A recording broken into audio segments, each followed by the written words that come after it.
अरे, क्या फोन के स्टोरेज वाली प्रॉब्लम से परेशान हो गए हैं? बार बार वो स्टोरेज फुल का मैसेज। उफ। अगर हाँ, तो आज हम इसी समस्या का एक पक्का परमानेंट सोल्यूशन देखने वाले हैं। हम सबके साथ होता है ये, है ना? ठीक उसी वक्त जब कोई ज़रूरी फ़ोटो खींचनी हो या कोई ऐप डाउनलोड करना हो, ये नोटिफिकेशन आ जाता है। ये एक आम परेशानी है, पर इसका एक बहुत ही कारगर इलाज है। जी हाँ, बिल्कुल सही सुना। अपनी प्यारी प्यारी फोटोज और वीडियोस को डिलीट करने की कोई ज़रूरत नहीं है। हम आज कुछ ऐसी कमाल की सेटिंग्स देखने वाले हैं जो स्टोरेज को खाली कर देंगी। और सबसे अच्छी बात, बिना कुछ डिलीट किए। तो चलिए शुरू करते हैं। देखिए, फोन का स्टोरेज भरते ही वो लगभग किसी काम का नहीं रहता। न नए ऐप्स आते हैं, न नई फोटोज ले सकते हैं। पूरा एक्सपीरियंस ही खराब हो जाता है।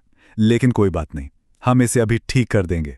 तो हमारा सबसे पहला सॉल्यूशन वो गूगल प्ले स्टोर में ही छुपा है।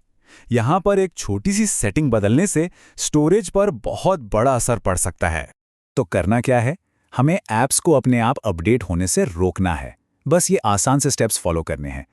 प्ले स्टोर में ऑटो अपडेट को बंद करते ही फोन का कंट्रोल वापस अपने हाथ में आ जाता है। मतलब सोचिए जरा, एक ऐप जो शुरू में सिर्फ 50 MB का था, वो अपडेट होते होते 500 MB तक पहुंच सकता है, यानी 10 गुना बड़ा। अब जरा सोचिए, अगर फोन में 50-60 ऐप्स हैं, तो कितना सारा स्टोरेज सिर्फ इन अपडेट्स में ही चला जाता है। इसीलिए ये ऑटो अपडेट्स बंद करना बहुत बहुत जरूरी है। अच्छा, अब बात करते हैं एक ऐसी सेटिंग की जिसके बारे में शायद बहुत से लोग नहीं जानते। ये सेटिंग फोन के स्टोरेज का एक बहुत बड़ा हिस्सा, समझ लीजिए, उधार ले लेती है और इसे बंद करते ही आपको जीबीज में जगह तुरंत खाली मिल सकती है। तो ये जो रैम एक्सपेंशन फीचर है ना, ये फोन के इंटरनल स्टोरेज को उधार लेकर उसे रैम की तरह इस्तेमाल करता है। इसका मकसद होता है कि एक साथ कई सारे ऐप्स चलाए जा सकें। पर सच तो यह है कि ज्यादातर इस्तेमाल के लिए इसकी जरूरत ही नहीं पड़ती। इसे बंद करने का सीधा मतलब है कि वो सारा स्टोरेज वापस फाइलों और ऐप्स के लिए फ्री हो जाता है और फोन की परफॉर्मेंस पर भी कोई खास असर नहीं पड़ता है, लेकिन स्टोरेज में कमाल का फायदा होता है। कितना फर्क पड़ सकता है पता है? औसतन 6 GB। जी हाँ, सिर्फ इस एक सेटिंग को बंद करके इतनी स्टोरेज तुरंत वापस मिल सकती है। ये एक जबरदस्त तरीका है बिना कुछ डिलीट किए जगह बनाने का। और इसे बंद करना भी बहुत आसान है। बस फोन की सेटिंग्स में जाकर अबाउट डिवाइस में जाइए, फिर रैम पर टैप करके रैम एक्सपेंशन को ऑफ कर दीजिए। बस हो गया काम। चलिए, अब बारी है उस डिजिटल धूल को साफ करने की जो ऐप्स इस्तेमाल के बाद पीछे छोड़ जाते हैं। ये भी एक और बड़ा आसान तरीका है जिससे काफी स्पेस बन जाता है। ये जो ऐप कैश होता है ना, ये बस टेम्पररी फाइल्स होती हैं। इन्हें साफ करना बिल्कुल सेफ है। इससे कोई लॉगिन डिटेल्स, फोटो या जरूरी डेटा डिलीट नहीं होता। ये सिर्फ उस कचरे को हटाता है जिसकी अब कोई जरूरत नहीं है। इसका तरीका भी बहुत सीधा सा है। सेटिंग्स में स्टोरेज के अंदर जाकर एक एक ऐप को चुनकर उसका कैश साफ किया जा सकता है।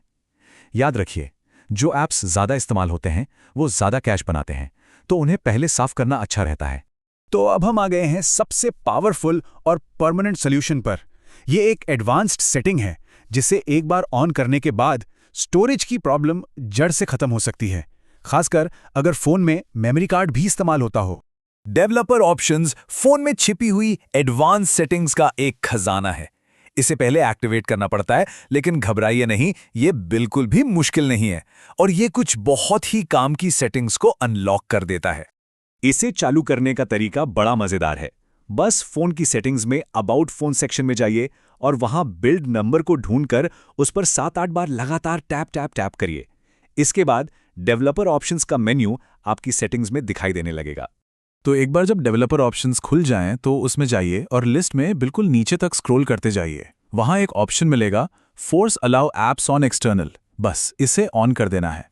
अब क्या होगा?